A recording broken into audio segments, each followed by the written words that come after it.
സ്ത്രീകൾക്കും ട്രാൻസ്ജെൻഡറുകൾക്കുമായി സർക്കാർ നടപ്പിലാക്കുന്ന പ്രിയദർശിനി സൗജന്യ യാത്ര ഇന്നു മുതലാണ് നടപ്പിലാക്കുന്നത്. പദ്ധതിയുടെ ഉദ്ഘാടനം അല്പസമയത്തിനകം തമ്പാനൂർ ബസ് ടെർമിനലിൽ മുഖ്യമന്ത്രി വി.ഡി. സതീശൻ നിർവഹിക്കും. അതേസമയം തന്നെ യു.ഡി.എഫ് സർക്കാരിന്റെ വാഗ്ദാന ലംഘനത്തിൽ സംസ്ഥാന വ്യാപക പ്രതിഷേധത്തിന് ഒരുങ്ങുകയാണ് ബി.ജെ.പി. തെരഞ്ഞെടുപ്പ് വാഗ്ദാനം പാലിക്കാതെ കേവലം ഓർഡിനറി ബസ്സിൽ മാത്രം സൗജന്യം നൽകുന്നതിനെതിരെയാണ് വ്യാപകമായ പ്രതിഷേധം ഉയരുന്നത്. വിവരങ്ങളുമായി പ്രശാന്ത് ശങ്കരമംഗലത്തൊപ്പം തന്നെ എം.എസ്. വീണ എന്നിവർ തിരുവനന്തപുരത്ത് നിന്ന് ചേരുകയാണ്. നമുക്ക് ആദ്യം പ്രശാന്തിലേക്ക് പോകാം.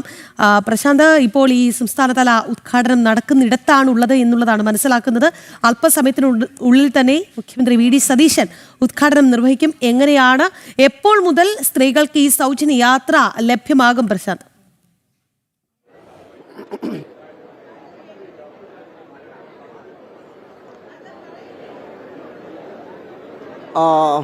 Good morning Rakhi, Rohini. അല്പസമയത്തിനുള്ളിൽ തിരുവനന്തപുരത്തെ തമ്പാനൂരിലെ സെൻട്രൽ ബസ് ടെർമിനലിൽ പ്രത്യേകം സജ്ജീകരിച്ചിരിക്കുന്ന സ്ഥലത്ത് സ്ത്രീകളുടെ സൗജന്യ യാത്ര, KSRTC ബസ്സുകൾ സ്ത്രീകളുടെ സൗജന്യ യാത്രയുടെ ഔദ്യോഗിക ഉദ്ഘാടനം നടക്കും. മുഖ്യമന്ത്രി വി.ഡി. സതീശനാണ് ഉദ്ഘാടനം ചെയ്യുക. അല്പസമയത്തിനുള്ളിൽ നടക്കും. നമ്മളിവിടെ നിൽക്കുന്നത് ഈ ബസ് ടെർമിനലിനോട് ചേർന്ന് നിൽക്കുന്ന സ്ഥലത്ത് പ്രത്യേകം സജ്ജീകരിച്ച പന്തലിലാണ്. നിരവധി ആളുകൾ ഇവിടേക്ക് എത്തിക്കഴിഞ്ഞിരിക്കുന്നു. പ്രത്യേകം ഇരിക്കുന്നതിനടക്കമുള്ള സജ്ജീകരണങ്ങൾ അവർക്ക് നൽകിയിട്ടുണ്ട്. അതോടൊപ്പം തന്നെ ചീഫ് സെക്രട്ടറി അടക്കമുള്ളവർ, അതോടൊപ്പം തന്നെ സർക്കാർ ഉന്നത ഉദ്യോഗസ്ഥരടക്കമുള്ളവർ, മന്ത്രിമാർ അടക്കം ഇവിടേക്ക് ഇപ്പോൾ എത്തിയിരിക്കുകയാണ്. ഇനി മുഖ്യമന്ത്രി മാത്രം കൂടിയാണ് ഇവിടേക്ക് എത്താനുള്ളത്. മുഖ്യമന്ത്രി കൂടി എത്തിക്കഴിഞ്ഞാൽ ഔദ്യോഗികമായിട്ട് പരിപാടി ആരംഭിക്കും. അതിൻ്റെ ചിട്ടവട്ടങ്ങൾ ആരംഭിച്ചു കഴിഞ്ഞിരിക്കുകയാണ്. ഇനി മുഖ്യമന്ത്രി കൂടി എത്തുന്നതോടുകൂടി തന്നെയായിരിക്കും ഈ പദ്ധതി ഔദ്യോഗികമായി തുടക്കം കുറിക്കുന്നത്. സ്ത്രീകൾക്ക് സൗജന്യ യാത്ര എന്നത് കോൺഗ്രസ് അവരുടെ പ്രകടന പത്രികയിൽ, UDF-ന്റെ പ്രകടന പത്രികയിൽ പറഞ്ഞതാണ്. KSRTC ബസ്സുകളിൽ സൗജന്യ യാത്ര നടപ്പിലാക്കും എന്നാണ് പറഞ്ഞത്. എന്നാൽ തുടർന്ന് സർക്കാർ രൂപീകരിച്ചു. സർക്കാർ രൂപീകരണത്തിലേക്ക് വരികയും തുടർന്നിങ്ങോട്ട് വരുമ്പോൾ അതിൽ ചില സാങ്കേതിക പ്രശ്നങ്ങൾ ഉണ്ടാക്കുന്ന സാഹചര്യമൊക്കെ ഉണ്ടായിരുന്നു. കാരണം മുഴുവൻ KSRTC ബസ്സിലും സ്ത്രീകൾക്ക് ഇത്തരത്തിൽ യാത്ര അനുവദിക്കുന്നത് അത് പ്രായോഗികമായി നടപ്പിലാക്കാൻ സാധിക്കില്ല, അല്ലെങ്കിൽ പ്രായോഗികമായി നടപ്പിലാക്കുന്നതുമായി ബന്ധപ്പെട്ട ചില ബുദ്ധിമുട്ടുകൾ ഉണ്ടാകും എന്നതടക്കമുള്ളവ മുന്നിൽ കണ്ടുകൊണ്ട് തന്നെ തുടർന്ന് ഈ KSRTC ബസ് എന്നത് KSRTCയുടെ ഓർഡിനറി ബസ്സുകൾ എന്നതിലേക്ക് മാറ്റി. ആ KSRTCയുടെ ഓർഡിനറി ബസ്സുകളിലേക്ക് യാത്ര അനുവദിപ്പിക്കുക, അല്ലെങ്കിൽ യാത്ര നടപ്പിലാക്കുക എന്ന നിലയിലേക്ക് ഇപ്പോൾ എത്തി. അതിനുശേഷമാണ് തുടർന്ന് ഈ യാത്രയുമായി ബന്ധപ്പെട്ടുള്ള ഇന്ദിരാ ബസ് യാത്ര എന്ന സൗജന്യ യാത്ര എന്ന പേര് സ്റ്റിക്കറുകളടക്കം ഓർഡിനറി ബസ്സുകളിൽ പതിപ്പിക്കുകയും ചെയ്തു. എന്തായാലും ആ നടപടിക്രമങ്ങൾക്ക് ശേഷമാണ് ഇപ്പോൾ അതിൻ്റെ ഉദ്ഘാടനം എന്ന നിലയിലേക്ക് എത്തിയിരിക്കുന്നത്. മുഖ്യമന്ത്രി എത്തിയിരിക്കുന്നു എന്നാണ് നമ്മൾ മനസ്സിലാക്കാൻ സാധിക്കുന്നത്. അല്പസമയത്തുള്ളിൽ ഉദ്ഘാടനത്തിലേക്ക് കടക്കുകയും ചെയ്യും. അപ്പോഴും ചില പ്രശ്നങ്ങൾ, ഇതുമായി ബന്ധപ്പെട്ട ചില വിവാദങ്ങൾ ഉയർന്നു കേൾക്കുന്നുണ്ട്. കാരണം വളരെ കൊട്ടിഘോഷിച്ചുകൊണ്ടാണ് ഇന്ദിരാ ഗ്യാരണ്ടി എന്ന പേരിൽ കോൺഗ്രസ് UDF പ്രകടന പത്രികയിൽ ഇത് ഉൾപ്പെടുത്തുന്നത്. സ്ത്രീകൾക്ക് KSRTC ബസ്സുകളിൽ സൗജന്യ യാത്ര എന്ന വാഗ്ദാനം കൊണ്ടുവരുന്നത്, പ്രകടന പത്രികയിൽ കൊണ്ടുവരുന്നത്. വലിയ പ്രതീക്ഷയോടുകൂടി തന്നെയാണ് സ്ത്രീകൾ ഇതിനെ കാണുകയും ചെയ്തത്. എന്നാൽ തുടർന്നാണ് ഇത്തരത്തിൽ അത് മുഴുവൻ KSRTC ബസ്സുകളിൽ നടപ്പിലാക്കാൻ സാധിക്കില്ല എന്ന നിലയിലേക്ക് എത്തുകയും തുടർന്ന് ഇങ്ങോട്ട് ഓർഡിനറി ബസ്സുകളിലേക്ക് മാറ്റുകയും ചെയ്തു. ഇപ്പോൾ അവിടെ നിന്നും ഇത്തരത്തിൽ ഓർഡിനറി ബസ്സുകളിലേക്ക് മാറ്റിയതിനു ശേഷം തുടർന്നും ചില നീക്കുപോക്കുകൾ സർക്കാരിൻ്റെ ഭാഗത്ത് നടത്തുന്നു എന്നാണ് നമ്മൾ മനസ്സിലാക്കാൻ സാധിക്കുന്നത്. അത് ഈ ഓർഡിനറി ബസ്സുകളിലേക്ക് യാത്ര ചുരുക്കിയപ്പോൾ സിറ്റിയിൽ ഓടുന്ന ഇലക്ട്രിക് ബസ്സുകളിലെ ചില ഓർഡിനറി ബസ്സുകൾ അതിനെ സിറ്റി ഫാസ്റ്റ് എന്ന നിലയിലേക്ക് മാറ്റുകയും അങ്ങനെ സിറ്റി ഫാസ്റ്റിലെ ഗണത്തിലേക്ക് മാറ്റുന്ന ഒരു നടപടിക്രമങ്ങളൊക്കെ ഉണ്ടാകുകയും ചെയ്യുന്നു. നിലവിൽ ഓർഡിനറി എന്ന് പറയുന്നത് ഓർഡിനറി ബസ്സുകൾ, സിറ്റി ഓർഡിനറി ബസ്സുകൾ, limited stop ordinary, town to town fare stage ordinary, point to point ordinary, ഗ്രാമവണ്ടി എന്നിങ്ങനെയുള്ള ഓർഡിനറി സർവീസുകളിലാണ് യാത്ര നടത്താൻ നിർദ്ദേശിച്ചിരിക്കുന്നത്. അതിൻ്റെ നടപടിക്രമങ്ങളാണ് നടന്നത്. എന്തായാലും ഇതിലും വലിയ രീതിയിൽ പ്രതിഷേധമുണ്ട്. BJP അടക്കമുള്ള രാഷ്ട്രീയ പാർട്ടികൾ പ്രതിഷേധവുമായി രംഗത്തെത്തിയിട്ടുണ്ട്. കാരണം ഇത്തരത്തിൽ ഈ പ്രകടന പത്രികയിൽ KSRTC ബസ്സിൽ യാത്ര എന്ന് പറഞ്ഞുകൊണ്ട് ജനങ്ങളെ വഞ്ചിച്ചു എന്ന് പറഞ്ഞുകൊണ്ടാണ് ഇപ്പോൾ എല്ലാ ബസ് ടെർമിനലുകളിലേക്കും ഇത്തരത്തിൽ BJPയുടെ നേതൃത്വത്തിൽ ഒരു പ്രതിഷേധം. തുടരുക. വീണ കൂടി ചേരുന്നുണ്ട്. വീണ, എന്തായാലും ഈ സൗജന്യ യാത്രാ പദ്ധതിയുടെ ഗുണഭോക്താക്കളാകാൻ ഇന്നു മുതൽ നിരവധി സ്ത്രീകൾ ഉണ്ടാകും. അതോടൊപ്പം ഇവരുടെയൊക്കെ ഒരു പ്രതികരണം, ഏത് രീതിയിലാണ് ഇതിനുള്ള തയ്യാറെടുപ്പുകൾ നടക്കുന്നത്? അവിടെ ബസ്സുകളൊക്കെ സജീവമായിട്ടുണ്ട്, അതിനുള്ള തയ്യാറെടുപ്പുകൾ നടത്തുന്നുണ്ട്. ഉദ്ഘാടനത്തിനായി, യാത്ര തിരിക്കുന്നതിനായി മധുരം വിതരണം ചെയ്യുന്നുണ്ട്. അവിടെ നിന്നുള്ള തത്സമയ കാഴ്ചകൾ എങ്ങനെയാണ്?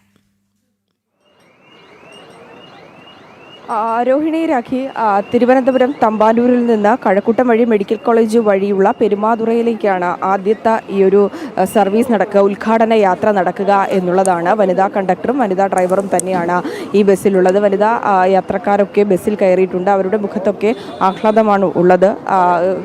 വളരെ പ്രധാനപ്പെട്ട പദ്ധതിയാണെങ്കിലും ഇതിൽ ചില വിമർശനങ്ങൾ കൂടി സ്ത്രീകൾ അടക്കം ഉന്നയിക്കുന്നുണ്ട് എന്നുള്ളതാണ്. കഴിഞ്ഞ ദിവസം നമ്മളോട് സംസാരിച്ചവർ പറയുന്നുണ്ട്. നഗരമേഖലകളിൽ നിന്നും ഗ്രാമമേഖലകളിൽ നിന്നുമൊക്കെ തൊഴിലിടങ്ങളിലേക്ക് എത്തേണ്ട ഇടങ്ങളിൽ കൃത്യസമയത്ത് എത്തണമെങ്കിൽ ഈ ഓർഡിനറി ബസ്സുകളുടെ അപര്യാപ്തത അത് തിരിച്ചടിയാകുമെന്നാണ് പറയുന്നത്. ഈ സേവനം തങ്ങൾക്ക് അല്ലെങ്കിൽ ഈ ഒരു സൗജന്യ പദ്ധതി തങ്ങൾക്ക് ഗുണകരമാകും എന്ന് പൂർണ്ണമായി പ്രതീക്ഷിക്കുന്നില്ല എന്നടക്കം സ്ത്രീ യാത്രക്കാർ പറയുന്നൊരു സാഹചര്യം കൂടിയുണ്ട്. നമുക്കറിയാം, നഗര മേഖലകളെ കൂടുതൽ ബന്ധിപ്പിക്കുന്നത് ഗ്രാമമേഖലകളിൽ നിന്നുള്ള വണ്ടികളാണെങ്കിൽ പോലും ആ ഓർഡിനറി ബസ്സുകളുടെ അഭാവമുണ്ട് എന്നുള്ളതാണ്. തിരുവനന്തപുരം നഗരത്തിൽ നിന്ന് വിവിധ ഇടങ്ങളിൽ നിന്നെത്തുന്നത് പരിമിതമായിട്ടുള്ള ഓർഡിനറി ബസ്സുകളാണ്. 7 വിഭാഗത്തിലുള്ള ബസ്സുകളിൽ ഈ സർവീസ് നടത്തുന്നുണ്ടെങ്കിൽ പോലും അത് രാവിലെ, അതായത് സൂപ്പർ ഫാസ്റ്റ് ബസ്സുകളിലടക്കം യാത്ര ചെയ്യുന്ന വനിതകളാണുള്ളത്. കൂടുതലും ആ ബസ്സിന് യാത്ര ചെയ്ത് വനിതകൾ ഉള്ള ഒരു സാഹചര്യമായതിനാൽ തന്നെ ഈ 1, 2 അല്ലെങ്കിൽ 3 ബസ്സുകൾ കൊണ്ട് മാത്രം രാവിലെ 1000-ലേറെ അല്ലെങ്കിൽ 3000, 4000-ലേറെ വനിതകളാണ് പലയിടങ്ങളിൽ നിന്നും ജോലിയിടങ്ങൾക്കും അതുപോലെ തന്നെ മറ്റ് ആവശ്യങ്ങൾക്കുമായി നഗരത്തിലേക്ക് എത്തുന്നത്. അതിനാൽ തന്നെ പൂർണ്ണമായ ഒരു സൗകര്യം അവർക്ക് പ്രയോജനപ്പെടുത്താൻ കഴിയില്ല എന്നുള്ളൊരു കാര്യം കൂടിയുണ്ട്. മാത്രമല്ല, സർക്കാരിൻ്റെ പ്രകടന പത്രികയിലെ പ്രധാന വാഗ്ദാനമായിരുന്നത് സൗജന്യ യാത്ര എന്നുള്ളതാണ്. അത് KSRTC ബസ്സിലെ എല്ലാ ബസ്സുകളിലും ആ ഒരു സൗജന്യ യാത്ര ഉണ്ടാകുമെന്നാണ് പറഞ്ഞത്. 3000-ലധികം ബസ്സുകളാണ് തലസ്ഥാനത്ത് ഇത്തരത്തിൽ സർവീസ് നടത്തുന്നത്. പക്ഷേ ഇതിൽ 100-ൽ താഴെയോ അല്ലെങ്കിൽ 100-നകത്തുള്ള ബസ്സുകൾ മാത്രമേ ഈ ഓർഡിനറി വിഭാഗത്തിൽ പെടുകയുള്ളൂ എന്നുള്ളതും ഏറ്റവും പ്രധാനപ്പെട്ട കാര്യമാണ്. ഇതിപ്പോൾ ഈ പദ്ധതി നടപ്പാകുന്നു എന്ന് കൊട്ടി ആഘോഷിക്കുമ്പോൾ പോലും 100 ദിവസത്തെ പരീക്ഷണ ഓട്ടമാണ് നടത്തുന്നതെന്നുള്ളതും ഏറ്റവും പ്രധാനപ്പെട്ട കാര്യമാണ്. ടിക്കറ്റ് നൽകുന്നുണ്ട്, പക്ഷേ കാശ് വാങ്ങിക്കുന്നില്ല എന്നുള്ളത് മാത്രമാണ്. പക്ഷേ എങ്ങോട്ടേക്കാണ് യാത്ര ചെയ്യുന്നത്, എവിടെ നിന്ന് കയറുന്നു, എവിടേക്കാണ് യാത്ര എന്നുള്ളത് കൃത്യമായി തന്നെ രേഖപ്പെടുത്തുമെന്ന് കൂടി അറിയിക്കുന്നുണ്ട്. അത്തരത്തിൽ തന്നെയാണ് സർവീസുകൾ നടത്തുന്നത്. ഇന്ന് രാവിലെ മുതൽ പരിശോധിക്കുകയാണെങ്കിൽ ഞാനും ഒരു KSRTC ബസ്സിൽ സ്ഥിരം യാത്ര ചെയ്യുന്ന യാത്രക്കാരിയാണ്. പക്ഷേ ഇന്ന് ഈ ഒരു പദ്ധതിയുടെ ഭാഗമായി തന്നെ ഈ സൂപ്പർ ഫാസ്റ്റ് അതുപോലെ തന്നെ ഫാസ്റ്റ് പാസഞ്ചർ ബസ്സുകളുടെ യാത്രകൾ വൈകിപ്പിക്കുന്ന ഒരു സ്ഥിതിയാണ് രാവിലെ മുതൽ തന്നെ കാണാൻ സാധിച്ചത്. ഈ ഓർഡിനറി ബസ്സുകൾ ഇന്ന് അധികമായി സർവീസിന് ഇറക്കിക്കൊണ്ട് പദ്ധതി വലിയ തരത്തിൽ വിജയിച്ചു എന്ന് വരുത്തി തീർക്കുവാനുള്ളൊരു ശ്രമം നടത്തുന്നതായി മനസ്സിലാക്കാൻ സാധിക്കുന്നുണ്ട്. കാരണം രാവിലെ എത്തുന്ന പല സൂപ്പർ ഫാസ്റ്റ് ബസ്സുകളുടെയും സർവീസ് വൈകിപ്പിച്ചുകൊണ്ടാണ് ഇപ്പോഴും നടന്നുകൊണ്ടിരിക്കുന്നത്. അതിനാൽ ആദ്യത്തെ ദിവസം തന്നെ ഒരു പദ്ധതി വിജയിച്ചു എന്ന് കൊട്ടി ആഘോഷിക്കുന്നതിൻ്റെ ഭാഗമായി തന്നെയാണ് ഇത്തരത്തിലുള്ളൊരു ശ്രമം നടത്തുന്നത്. സർക്കാരിൻ്റെ ഇത്തരത്തിലുള്ളൊരു വഞ്ചനാപരമായിട്ടുള്ള അല്ലെങ്കിൽ 100 ദിവസത്തെ പരീക്ഷണം മാത്രമായി നടത്തുന്ന ഈ ഒരു പദ്ധതി, പ്രിയദർശിനി സ്ത്രീ സൗജന്യ യാത്രാ പദ്ധതി, അത് ചുരുങ്ങിയ ബസ്സുകളിൽ മാത്രം നടത്തുന്നതിനെതിരെ ശക്തമായിട്ടുള്ള വിമർശനം കൂടി ഉയരുന്നുണ്ട്. തിരുവനന്തപുരം തമ്പാനൂർ ബസ് ടെർമിനലിലേക്ക് BJP നേതാക്കൾ ഇന്ന് പ്രതിഷേധ മാർച്ച് സംഘടിപ്പിക്കുന്നുണ്ട്. അതിൽ ഏറ്റവും പ്രധാനപ്പെട്ട കാര്യം, കഴിഞ്ഞ ദിവസം വരെ നിരത്തിൽ സർവീസ് നടത്തിക്കൊണ്ടിരുന്ന KSRTCയിലെ ചില ബസ്സുകൾ, അത് ഓർഡിനറി ആയിരുന്ന ബസ്സുകളിൽ പെട്ടെന്ന് അതിനെ സിറ്റി ഫാസ്റ്റായി രേഖപ്പെടുത്തിക്കൊണ്ട് നിരത്തുകളിലേക്ക് ഇറക്കുവാനുള്ളൊരു ശ്രമം ഗതാഗത വകുപ്പിൻ്റെ ഭാഗത്തു നിന്നുണ്ടായിരിക്കുകയാണ്. അതിനാൽ തന്നെ ഇത്തരത്തിലുള്ള നടപടികൾ അത് വിമർശന വിധേയമാകുന്ന സാഹചര്യം കൂടിയുണ്ട്. മാത്രമല്ല, ഓർഡിനറി ബസ്സുകളിൽ മാത്രമായി ഈ ഒരു സേവനം ഒരുക്കുന്നതിൽ അല്ലെങ്കിൽ ഈ ഒരു പദ്ധതി നടപ്പാക്കുന്നതിനെതിരെയും ശക്തമായി പ്രതിഷേധിക്കാൻ തന്നെയാണ് BJPയുടെ തീരുമാനം. 3000-ലധികം ബസ്സുകൾ സർവീസ് നടത്തുമ്പോൾ, നിരത്തുകളിൽ തിരുവനന്തപുരം നഗരത്തിലടക്കം സർവീസുകൾ നടത്തുമ്പോൾ അത് എങ്ങനെയാണ് അത് പൂർണ്ണമായും വിജയിക്കുക, അല്ലെങ്കിൽ എങ്ങനെയാണ് ആ പദ്ധതി സ്ത്രീകൾക്ക് പൂർണ്ണമായും പ്രയോജനപ്പെടുക എന്നുള്ളൊരു വിമർശനം കൂടി ശക്തമാകുന്ന ഒരു സാഹചര്യം കൂടിയുണ്ട്. നമ്മൾ തെക്ക് ജില്ലകൾ മാറി വടക്കൻ ജില്ലകളിലേക്ക് കൂടി നോക്കുകയാണെങ്കിൽ അവിടെയൊക്കെ ധാരാളമായിട്ട് KSRTC ബസ്സുകൾ ഉണ്ടെങ്കിൽ പോലും കൂടുതലും ഈ ഓർഡിനറി ബസ്സുകളുടെ സേവനം അത് വളരെ ചുരുക്കമാണെന്നാണ് പറയപ്പെടുന്നത്. സ്വകാര്യ ബസ്സുകളെ ആശ്രയിച്ചുകൊണ്ടാണ് നിരവധി പേർ യാത്ര ചെയ്യുന്നത്. തിരുവനന്തപുരം നഗരത്തിൻ്റെ അവസ്ഥയും നമ്മൾ നോക്കുകയാണെങ്കിൽ 60-ലധികം പ്രൈവറ്റ് ബസ്സുകൾ സർവീസ് നടത്തുന്നുണ്ട്. അവരെ അടക്കം അവഗണിച്ചു എന്നുള്ളൊരു പരാതി കൂടി അവർ പറയുന്നുണ്ട്. എന്തായാലും 100 ദിവസത്തെ പരീക്ഷണ ഓട്ടം, ആദ്യ പരീക്ഷണ ഓട്ടത്തിന്റെ ഭാഗമായുള്ള ഉദ്ഘാടന ചടങ്ങാണ് അല്പസമയങ്ങൾക്കകം നടക്കുന്നത്. മുഖ്യമന്ത്രി സതീശൻ ഇപ്പോൾ ഈ ഉദ്ഘാടന ചടങ്ങ് നടക്കുന്ന തമ്പാനൂർ ബസ് ടെർമിനലിലേക്ക്, അവിടുത്തെ വേദിയിലേക്ക് എത്തിയിട്ടുണ്ട് എന്നുള്ളതാണ്.